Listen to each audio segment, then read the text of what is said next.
I've got to give credit to Earl at Hillbilly Beekeeping for his tribute to Ian Steppler's opener. I think every beekeeper should do an Ian Steppler opener for their videos. After all, it is the most sincere form of flattery, and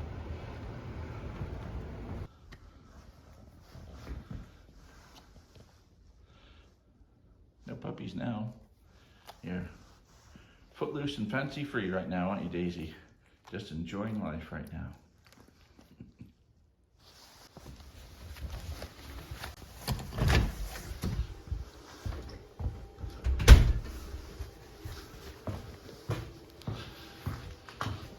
So I wish I had one of those fires in here.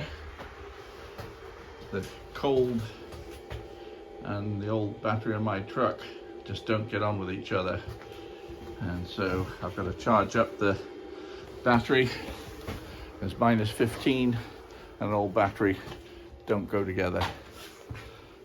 So it's bitterly cold this morning. It's not windy, it's actually a lovely morning, but very, very cold. Very glad my hives are all wrapped up. We're having things around the opposite way that I would really like. We've had very little snow this year, and generally speaking, up until December, end of December, it was pretty mild as well. So that wasn't bad. But what we have coming now is they tell us somewhere between 10 and 30 inches of snow. Seems to be focusing somewhere in the teens right now. That's coming on Saturday. So it would have been nice had we had the snow and then the cold. But this week and last week, we've had the cold without the snow. So what we have, the hives don't have a nice insulating blanket of snow on them. Now, that's why we insulate them, because the insulation on the hives really will help to alleviate the problems from this sort of cold. And I know these hives are not suffering from the cold. There's certainly heat being generated. In fact, I'm losing a bit of heat there, because clearly getting some melting as well from the bees. But this weather, when it's really cold like this, thank goodness it's not too windy. Last week it was cold and windy at the same time. But what I'd rather have, if we're going to get 20 inches of snow, I'd rather have that 20 inches of snow first, because that acts like a great insulating blanket for the bees. Protects them from the wind and keeps them well buried. Even if the hive is totally buried, the bees don't have any problem with the heat they're generating inside. They melt basically an ice cave around, or at least in front of the hive, and as a result of that, they will very, very rarely suffocate. But that's another reason why we do put an upper entrance on the hive, just to be sure that should they be buried in 20 inches of snow, they still have a way in and out, which is really important. Where's the entrance here? There it is.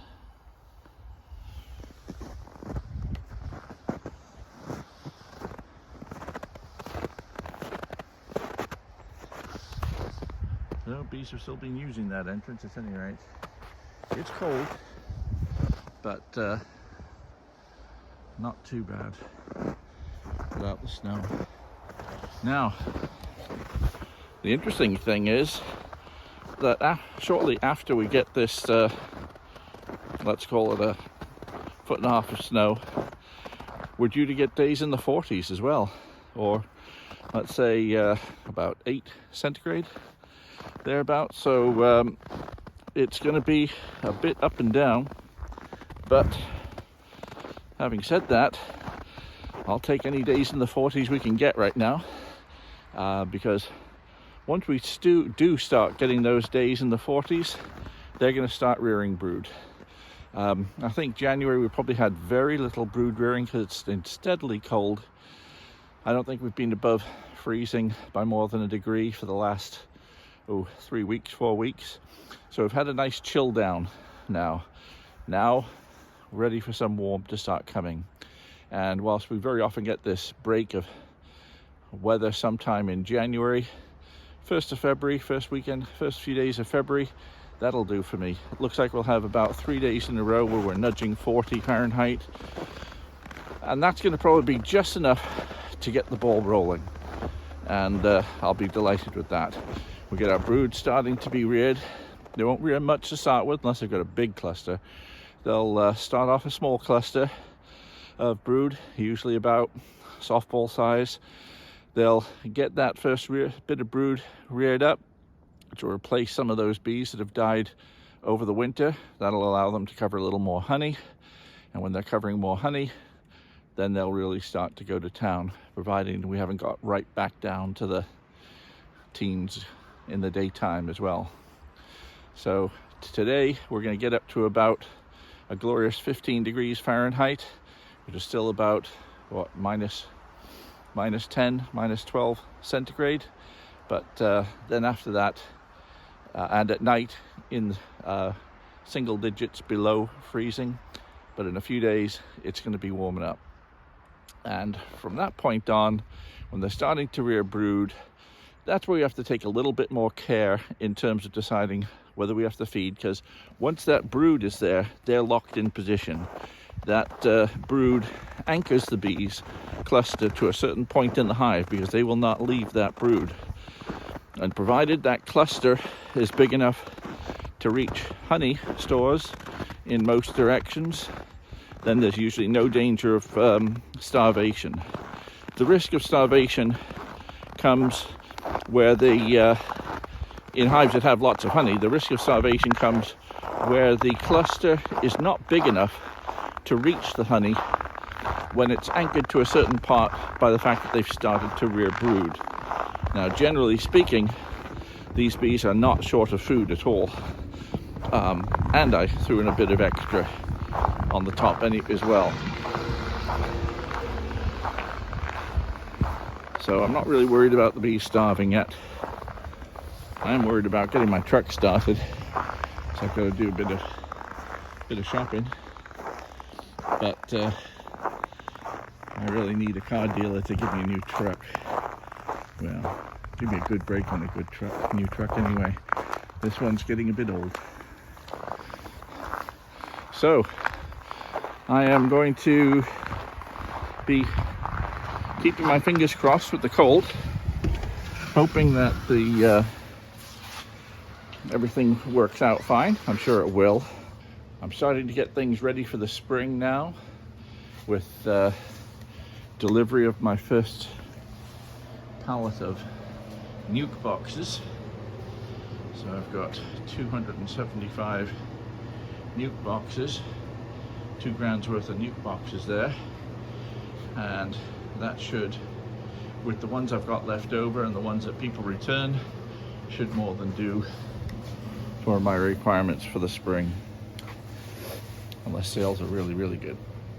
So I hope your bees are warm, well wrapped up. If they're not wrapped up, it really doesn't hurt to wrap them up even now. So get them wrapped up if they're not.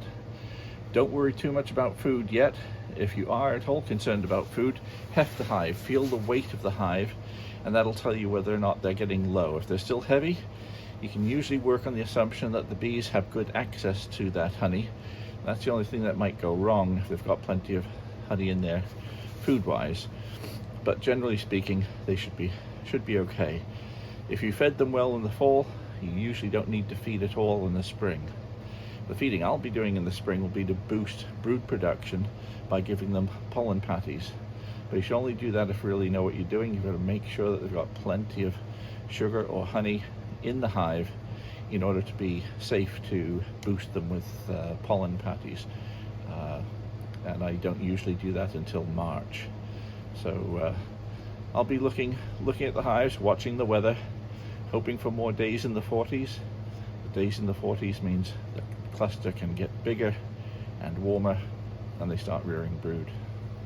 Been preparing a few videos, extra training videos for Beekeeping 24/7.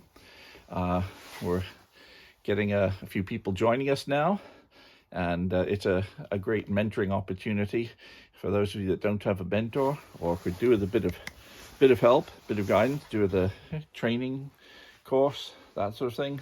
That's what we're providing. And then the community will give you sort of like will give you a very friendly and safe source of advice without all the noise of lots of people chiming in that don't really know what they're doing. Although you can get a lot of great information on chat rooms, you also can get a whole lot of crap as well. And this Beekeeping 24/7 will eliminate that element of it and hopefully give you some good sound advice and good guidance and help you through your beekeeping journey. Anyway, I hope you keep your bees warm. I hope they're happy. You're going to survive the big bomb cyclone that's coming this way and the blizzard in the northeast. I'm Peter Cowan, the Bee Whisperer. See you next time.